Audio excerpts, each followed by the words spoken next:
Yeah. Question is, if I have a rule of civil, if I'm a state trustee under the rule of civil procedure, then transfer of title is possible. Otherwise, simple state trustee transfer of title is not possible. You mean unless you appointed by the court? Appointed by the rule of civil procedure. Yeah, that is court. So unless the court appoints you, exactly. So if the court allows you to do it, I just want to make this clear. So if the court allows you to do it, then you can. Otherwise, you can't. You cannot. Otherwise, you're not allowed to. Speak slow, sir.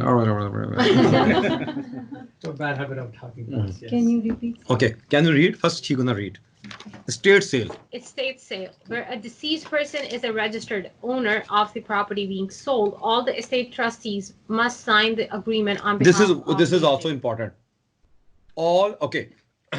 First paragraph is we 3 people are estate trustee. So 3 people has to be. No, okay, okay, no, okay. I'm a state trustee. He's a state trustee. He's a state trustee. So 2 people are in their houses. Can he go into the agreement of sale and purchase? No. 3 has to be present on the signature. This is not a partnership. State trustee, all of them have. Doesn't matter 2, then 2 must signature. 3 must signature. First step is done, right? Right. Then second step. Sale and purchase and sale agreement is done.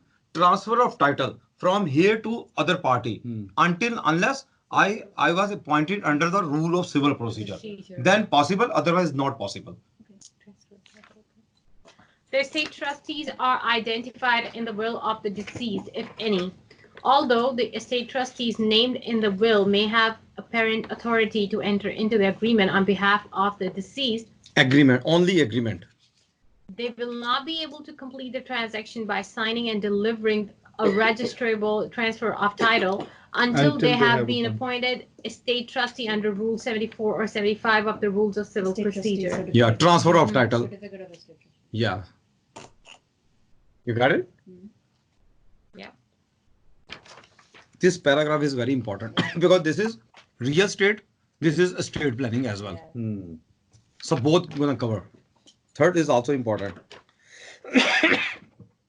If there is a will, but a certificate of appointment of a state trustee but a will has not yet been issued, the agreement must be made conditional by way of either a condition precedent or a condition of closing. That's it. But condition precedent mean one condition precedent, one is condition subsequent.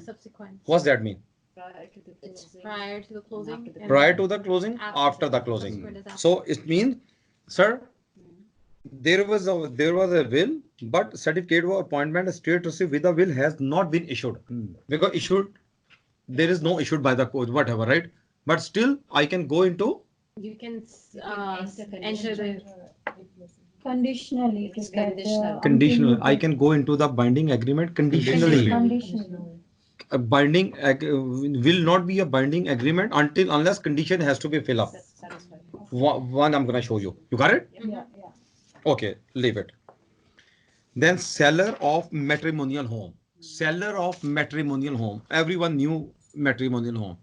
Whenever we're gonna get married, if man is rich, always what happened with my matrimonial girl? What happened with matrimonial home? Yeah, big issue. Yeah, because there is no second. It must be divided. Okay. Question is, okay, lot of question, 2 or 3 questions. First, we have to read. If the seller is a sole registered owner and the property is a matrimonial home. Who is seller? You are seller and you are sole owner. Property is a matrimonial home of the seller. Section 21(1)(a) of the FLA prohibits the seller from disposing of the matrimonial home unless the seller's spouse consent to the transaction. The untitled spouse must sign the agreement of purchase and sale. Otherwise, it may not be possible to compel the untitled spouse to consent to the transfer at closing. So don't worry about it. The point to be noted, who is he? Seller. So she is selling the matrimonial home. Her husband is not under the title. Still, she need a permission. She cannot sell. Consent is required. This one. And then, okay, this chapter is very important. First chapter is always base or 10 question. 10 question or base. If you will not gonna read first chapter, it's serious issue. First chapter spent a lot of time. Surviving a seller as a surviving joint. Seller as a surviving joint tenant. What's that mean? That if the Between two people, he is the only one left. Yeah, see, surviving joint. surviving. You bought up. You are anyway. Okay, can you yeah, I read? get it. Okay. Upon the death of any one of the joint tenants in a joint tenancy, the surviving joint tenant become the owner of the See, deceased so interest. the point to be noted: surviving spouse. Oh, surviving spouse. Go back. I'm a surviving spouse. It means I'm owner. Surviving spouse. It means you bought a property in joint tenancy, not tenancy in common. That was surviving spouse. Now you are a surviving spouse. Yeah. Now surviving spouse, you can go into the will, without will, equalization claim. Surviving spouse, you have a lot of rights. But matrimonial home, before you're gonna sell anyone, to get the permission. you have to get the permission. There, Okay. there is an exception to this rule where a married person dies owning a matrimonial home as a joint tenant with a person who is not his or her spouse. Section 26 of the FLA states that the joint tenancy is deemed to have been severed immediately before the time of the death, in effect creating a tenancy in common. As a Everyone result knew, of right? which all Everyone tenants- knew. This is very simple thing, right?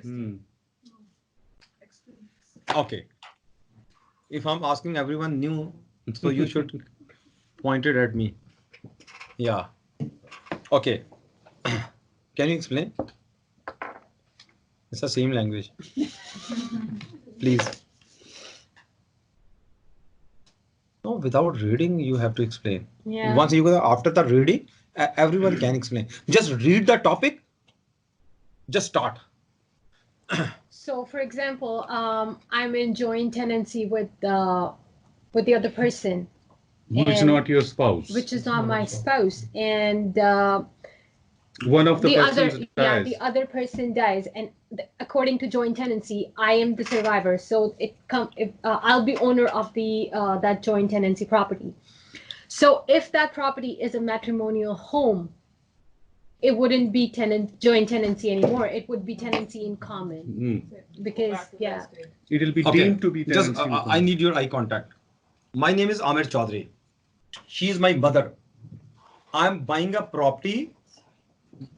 I'm buying a property in joint tenancy. No, joint tenancy. Yes. If I'm gonna die, automatically property gonna transfer from my account into my mother's account. Right? Joint tenancy. Now I bought a property on joint tenancy with right of survivorship. I'm a single guy. Okay. Then I got married with this guy. I got married. Okay. Same property declared matrimonial home. After death, one of the partner, the general principle is that if I'm gonna die, transfer here. If she gonna die, transfer here. But property is declared to be matrimonial home. Joint tenancy severed? Severed. Would be severed and tenancy become a tenancy in common with this. Then what gonna happen? Okay, $100, right? Property value is $100. 50, she gonna have. 50, I'm gonna have, or 25, she gonna have. You got it? Got it?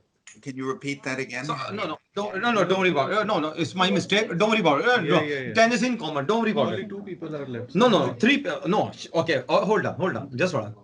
It will become a tennis in common. 3 people would be beneficial. Okay, just hold on. I need your eye contact. My mother, me, buying a property. Now property become a matrimonial home. One of them is die. Joint tenancy become a tenancy in common in three part. One, her part become into estate. I'm a surviving. I'm gonna have my own, and she gonna have her own. 33. You got it? Again, can you read? Upon the death of any one of the joint tenants in a joint tenancy, the surviving joint tenants become the owner of the deceased interest. This is a general principle.